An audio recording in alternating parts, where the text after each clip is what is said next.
مع بداية التقديم في الجامعات التركية وإن الفترة اللي فاتت ابتدت الطلاب تتواصل عشان تقدم على الجامعات التركية، فاحنا حصلنا على قبولات كتير لطلاب كتير خلال الفترة اللي فاتت دي. وكان أغلب السؤال اللي بيجي من الطلاب بعد ما بيتقبلوا في الجامعة هو إيه الخطوات اللي المفروض بتتعمل بعد كده علشان أقدر إن أنا أجي تركيا، وإن إزاي أصلا هبقى طالب هناك وأنا مش موجود بنفسي. ففي الفيديو ده سريعا أنا هتكلم معاك عن إزاي تبقى طالب رسمي جوه الجامعات التركية وأنت في بلدك. اولا بس قبل ما نبدا كده، لو انت لسه ما عندكش خلفيه عن ايه الاوراق اللي انت محتاجها او ازاي تقدم او الحاجات دي كلها، فممكن ترجع للفيديوهات اللي فاتت اللي كانت نازله على القناه. هتلاقي فيه فيديو بيتكلم عن الاوراق المطلوبه وعن نظام القبولات في الجامعات التركيه، وعن اليوس لو انت هتدرس يوس لو مجموعك ضعيف مقابل التخصص اللي انت عايزه، وعن حاجات كتير جدا يعني هتفيدك قبل ما تاخد الخطوه في التقديم. الفيديوهات دي هتساعدك كتير قوي انك تعرف كل التفاصيل، والفيديو ده هو هيساعدك عشان بعد ما تتقبل تعرف انت هتعمل ايه. في الاول انت لازم تكون طالب جوه الجامعات التركيه وانت في بلدك في الاساس علشان تقدر اصلا تيجي، لانك لما تيجي تقدم على الفيزا بيطلبوا منك اوراق الجامعه بس هي اللي بتديها لك. من الاوراق دي حاجه بتتسمى الاورانج ليجاسي او اثبات القيد، وطبعا بيكون محتاج ايصال دفع المصاريف ومحتاج كمان ايميل من الجامعه. وطبعا انت هتسال نفسك انا ازاي هروح اودي الورق ده للجامعه وانا اصلا في بلدي، وعشان اطلع من بلدي محتاج ورق من الجامعه. فهو الموضوع ملعبك كده، هفهمه لك بالتفصيل ازاي تحله. بعد ما بتقدم في الجامعه وبتتقبل بيجي لك حاجه اسمها خطاب قبول، او اللي هو بيتقال عليه خطاب القبول المبدئي، اللي فيه الجامعه بتبلغك باللي انت اتقبلت في التخصص وبتحدد لك مده معينه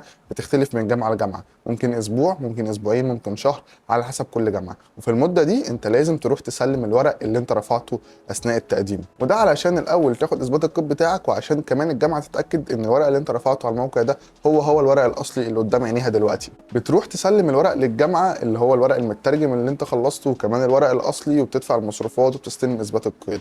طيب هنا انا بقول لك بتروح، لكن فعليا مش انت اللي بتروح. عشان تقدر تعمل الخطوه دي في الجامعات التركيه الحكوميه فانت بتحتاج ان انت تعمل توكيل لحد يعمل الخطوه دي بالنيابه عنك، والتوكيل ده بتعمله في الشهر العقاري الخاص ببلدك. وهو عباره عن انت بتقول للجامعه ان الشخص اللي واقف قدامكم ده هو بيمثلني انا في اي ورق هيعمله من تسليم اوراق او سحب ملف او عمل اي حاجه، فهو مسؤول بالنيابه عني على ما انت طبعا ما بتيجي.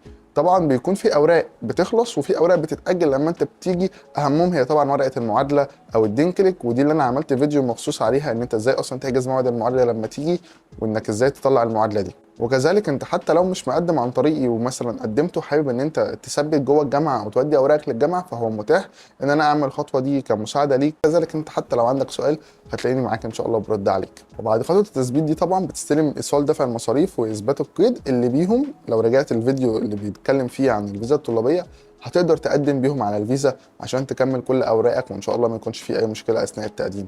وطبعا كذلك بيكون في ايميل بيتبعت من السفاره انا اتكلمت عليه، طبعا بنخلي الجامعه تبعته لك على الايميل بتاعك كمان كنسخه ليك وعلى ايميل السفاره. وده طبعا بيساعدك كتير قوي انك حتى لو انت الايميل اتبعت للسفاره انك كمان تطبعه وتسلمه في الفايل بتاعك وانت بتقدم. وده طبعا يعني حاجه تعزيزيه شويه وانت بتقدم على الفيزا عشان تقوي نسبه قبولك او تقوي فرصه قبولك. الفيديو ده انا ما كنتش حابب ان هو يبقى طويل قوي، هي بس كتوعيه، اللي انا في طلاب كتير بيسالوني، فبدل بس من الطلاب اللي بيقدموا معايا هم اللي ممكن يكونوا عارفين حاجه زي كده، فلا انا بحب بشكل عام ان كل الناس يبقى عندها علم. فلما لقيت ان السؤال ده بيتكرر كذا مره فقلت ان انا اعمل لكم فيديو سريع عنه اشرح لك بس ايه الخطوه اللي بتتعمل بعد القبول، وهي الخطوه اللي قبل التقديم على الفيزا، لان هي خطوه مهمه جدا طبعا، وان انت ما تقدرش تقدم حد على الفيزا وانت لسه ما بقتش طالب في الجامعه، وان خطاب القبول اللي جالك ده ما هو الا مجرد خطاب قبول مبدئي الجامعه بتبلغك بيه، وبيكون مكتوب فيه ان انت لو ما جيتش سلمت ورقك خلال المده دي فانت يعتبر ان الخطاب ده ملغي، وان انت خلاص كده قبولك راح. يعني حتى عشان برضو في طالب وقع في الموضوع ده كان اتواصل معايا ان مش ان انت جالك خطاب القبول ده هو اللي انت بتروح تقدم بيه، لان هو عمل كده وما كانش عنده علم وطبعا اترفض لان هو ده خطاب ما دفعش فيه فلوس وما خدش اثبات كده والكلام ده كله. فقلت ان انا اعمله لكم بشكل سريع بحيث ان انتوا تستفادوا منه. ولو عندك زي ما قلت لك اي سؤال او حابب اصلا تبدا تقديم او حابب تعرف تفاصيل اكتر عن الجامعات التركيه، مع انك تشوف طبعا الفيديوهات اللي فاتت، تقدر تبعت لي رساله على الواتساب بالسؤال اللي عندك وان شاء الله هرد عليك في اسرع وقت. واشوفكم في فيديو جديد.